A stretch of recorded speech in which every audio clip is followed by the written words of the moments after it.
Okei, eli tervetuloa Legnicaan, jos meillä on haastattelussa Petteri Forssell. Petteri, matsi päättyi just ja oli aika tiukka matsi, mutta päättyi vähän huonosti Meetsille.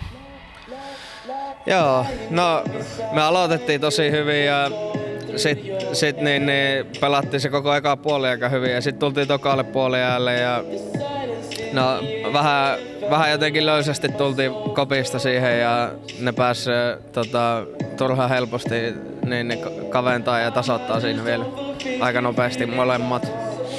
Joo. Entäs tää liigan tilanne, että siellä on aika montakin tiimiä tuossa 4 pisteen sisällä. Et miten näet Meetsin chanssit vielä tuohon nousuun ja muutenkin loppukauden? Kyllä siihen on vielä saumat, mutta nämä tämmöiset pelit pitäisi ehdottomasti voittaa. Varsinkin kun johtaa 2 maalilla ja sitten ne sai vielä punaisenkin siinä, niin tämmöiseen paikkaan niin ei ollut hyvää tasapeli. Joo, itse pääsit siinä alussa, sanoinkin tuossa kavereille, että tuli 2 vaparia, molemmilla kerroin sanoin, että nyt tulee veska ja sieltä se vaan tuli, niin haluatko puhua vähän noista maaleista? Joo, no se eka, niin se varmaan yllätti vähän se maalivahti, kun mä koitin takakulmaa ja sit se tiputti sieltä se ja siellä on tuo äijä, joka teki maalin, niin se on tosi hyvä haistele, se on oikea puolustaja. Mä en tiedä, se on aina jotenkin oikeassa paikassa tekemässä tommosia samanlaisia maaleja ja sit se toinen yritti takakulmaa ja otti hyvä sopiva kimmokkeen siitä ja meni maaliin. Joo, sun oma kausi on mennyt vähintäänkin täydellisesti, että johdat maalipörssiä ja pelaajat valitsi sut liigan parhaaksi pelaajaksi. Miten sä oot päässyt tällaiseen vireeseen? No, täydellinen on kaukana totuutta. Siinä tossa on tullut huonoja pelejä ja niin se näkyy myös aina joukkuesuorituksessa, jos henkilökohtaisesti niin vähän epäonnistuu, kun kuitenkin on ratkaisija rooli pitäisi olla ja sit jos ei siinä onnistu, niin voi olla, että tulee vähän vähemmän pisteitä. Mutta mä oon tullut täällä hyvään kuntoon ja niin valmentaja on antanut alusta asti luottoa, niin mä luulen, että siinä on vaan se, että mä oon saanut sen luoton alusta asti. Että mä sain, oikeastaan kun mä tulin, niin mä ansaitsin ison roolin ja mä oon sen saanut alusta asti, niin mä luulen, että se on se tärkein. Joo. Miten kausi 2015, ihan nappikausi MIFKissä silloin, että tuli kupin voitto ja aikamoista dominointia Veikkausliigassa, niin mikä sai valitsee just Meetsin sen jälkeen? No, musta tuntuu, että mun piti lähteä jonnekin muualle ja tuntuu tällä hetkellä, että se on oikea ratkaisu, että tästä on helpompi ponnistaa eteenpäin ja isompiin sarjoihin, niin kuin varsinkin tuohon Puolan pääsarjaan, niin tästä on lyhyt matka ja Suomesta tuntuu, että vaikka pelaa kuinka hyvin, niin sieltä on vaikea lähteä, niin silloin 2012 mulla kävi, mä uskon vaan hyvä tuuri, kun pelasin oikeissa peleissä oikein. Sen takia mut ostettiin pois sieltä, mut sen jälkeen, niin vaikka on pelannut kuin hyvin, niin tuntuu, että on ollut vaikea lähteä. Mitä silloin kun saavuit tänne, niin miten sopeuduit tähän Puolaan ja Puolan liigaan? No, alussa se tuntuu aika fyysiseltä ja semmoiselta nopealta, että niin juostaa edes takaisin ja tolleen. Mut sit kun siihen tottuu, ei siinä mennytkään viikko tai 2, niin siihen tottuu ja sitten rupes pelit kulkee. Ja varsinkin se loppukausi siitä, kun tuli, niin sitten alkoi onnistua ja tuntui, että löytyy tiloja ja niin poispäin. Joo. Mitä sä vertaisit, jos vertaa esimerkiksi kotoiseen Veikkausliigaan, niin tätä Puolan kakkosta, miten taktista tai fyysistä tai miten se eroaa Veikkausliigaan? No, täällä on se on tosi paljon fyysisempää. Mä en usko, että on paljon parempia pelaajia ja silleen, mutta kaikki on fyysisesti tosi hyvässä kunnossa. Ja, kaikissa joukkueissa oikeastaan en ole huonossa kunnossa olevia pelaajia nähnytkään. Sitten mennään aika kovaa, tempoa kovaa ja sit jos niitä osaa käyttää, niin se tempo on välillä niinkin kova, että jos tekee semmoisia järkeviä ratkaisuja, niin sä pystyt käyttämään niitä hyväksi, niitä vastustajan ryntäilyjä ja tolleen. Joo. Jos sit pystyt yhtään valottamaan tulevaisuuden näkymiä, niin puhuitkin tossa jo Puolan ykkösliigasta, niin Meetsillähän on suhun optio, että jos se nousu tulee, niin he pystyy käyttämään se optio, mutta varmasti aika monella ykkösliigan joukkoilla on myöskin kiinnostusta suhun, että onko se varmaa, että pelaat Puola ykköstä ensi vuonna tai ensi kaudella vai onko muukin niin vai onko joku muu eurooppalainen sarja mahdollinen?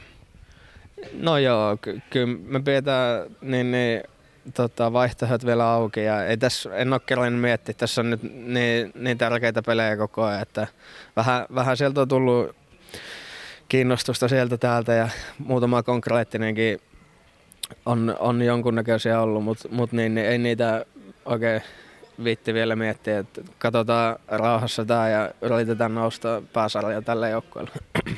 Alright. Jos mennään vähän ajasta taaksepäin, sun eka stintti ulkomaille meni Turkkiin, Bursasporia, siellä ei mennyt ihan yhtä hyvin. Millaista oppia jäi niistä ajoista käteen? No, se on raaka maailma, niin ei tarvi oikeastaan, mä en tiedä miten, no Ruotsissa mä sielläkin treenasin silloin vähän aikaa, niin siellä ei ole ihan niin raaka, mutta oikeastaan kun astuu Suomen ulkopuolelle, niin se kilpailu on heti niin paljon kovempaa kaikista pelipaikoista ja se ei ole välttämättä niin, että kaikki pelaajat joukkueessa on sun kavereita, että ne koittaa polkea sua alas ja niin, jos sä pystyt sieltä nousta pelaamaan ja onnistumaan, niin sit se vähän helpottaa, mutta niin Turkissa ei käynyt kyllä niin, että se oli vaikea, mutta opettavainen reissu ja sieltä jäi käteen varmaan semmoista henkistä kanttia enemmän. Joo. Mitä silloin, miten kauan jouduit siellä silloin niin puntaroimaan? Et sulla oli varmaan säänsenä se, että joko jäädä sinne, oli kuitenkin rahakas ja pitkä sopimus taskussa, niin joko olisit jäänyt sinne tavallaan kestämään sen sopimuksen loppuun ja yrittämään tai sitten johonkin toiseen eurooppalaiseen seuraan tai sitten paluu Suomeen, niin kuinka kauan siinä ja miten vaikea se valinta loppujen lopuksi silloin oli? No,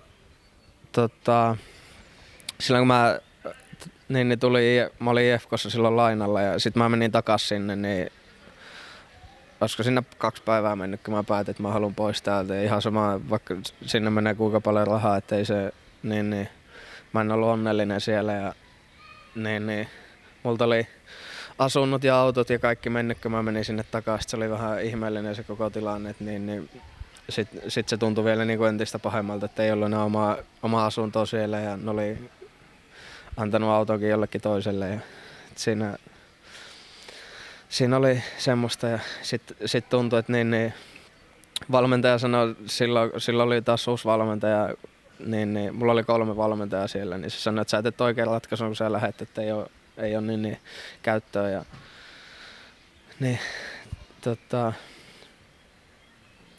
varmaan mä silloin ennen kuin mä menin lainalle IFK:hon, niin vähän olin tyytyväinen siihen mun asemaan, että mä olin saavuttanut kaikki, mitä mä kuvittelin, että mä voin pienenä saavuttaa, että joko mun tavoitteet oli liian alhaalla tai sit mä en tajunnut, että niitä voi kasvattaa niitä tavoitteita siinä matkan varrella. Joo. Joka tapauksessa palasit takaisin Veikkausliigaan ja se on ollut aivan loistava ponnahduslauta niin kuin monellekin paluumuuttajalle. Et voidaan mainita esimerkiksi Teemu Pukki, jonka ura lähti aivan uuteen nousuun, Mika Ojala ja sitten teikäläinen. Mistä luulet se johtuu, että se on suomalaispelaajilla semmoinen, että jos nyt kun aina ei kaikki voi loksata kohdalleen, niin onko sulla jotain syytä siihen, että miksi se on niin hyvä tulla takaisin Veikkausliigaan ja sitten ura lähtee niin kuin aivan uuteen nousuun siitä? No, mulla on ainakin se, että tuntui vaikealta, että mä olisin mennyt johonkin muuhun joukkueeseen silloin kun IFK:hon, että mä tiesin, että kun mä menen sinne, mulla on siellä iso rooli valmiina ja sitten mun ei tarvitse mitään muuta kuin täyttää se vaatimus, mitä se rooli vaatii ja se oli siinä mielessä.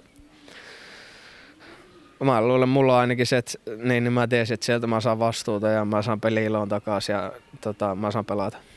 Joo, kuulostaa juurikin oikealta.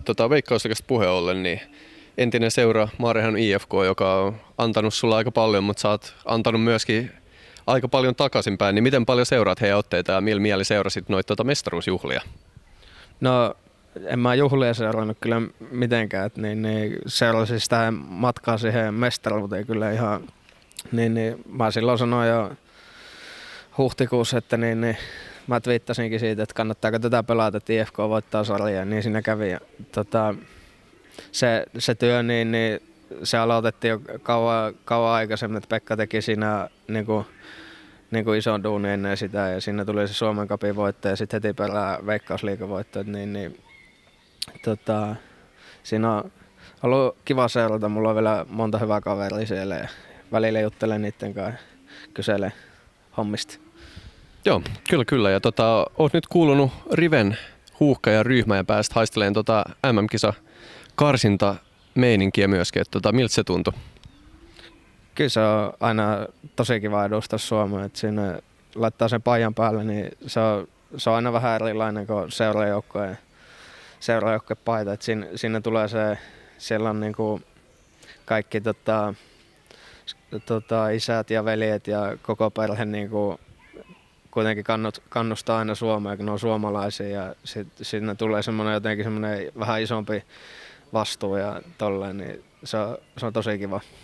Joo, miten huuhkajat ei näistä karsinoista enää kisoihin mene, mutta mitä sä näet Riven huuhkajien tulevaisuuden? No tässä mun mielestä siellä on tehty hyvää työtä, että silloin ennen Bakkeen niin Rive tuli ja otti, oliko se 2 voittoa ja 2 tasuria siinä lopussa niissä karsinnoissa, silloin mä jo ihmettelin, että että miksi Bakke otettiin sinne, niin kaikki tiesi, että se on jollain lailla niin kuin viimeinen ja semmoinen käy. Mä en usko, että siellä oltiin niin täysillä valoilla mukana siellä valmennuksessa. Nyt tuntuu, kun meneekin sinne, että se on ihan eri meininki, että tehdään kaikki tosi ammattimaisesti ja käydään tarkkaan läpi ja tälleen. Niin mä luulen, että tästä tulee vielä hyvä. Okei, kiitoksia tosi paljon Petteri ja paljon onnea loppukauteen. Kiitos. Joo, kiitti.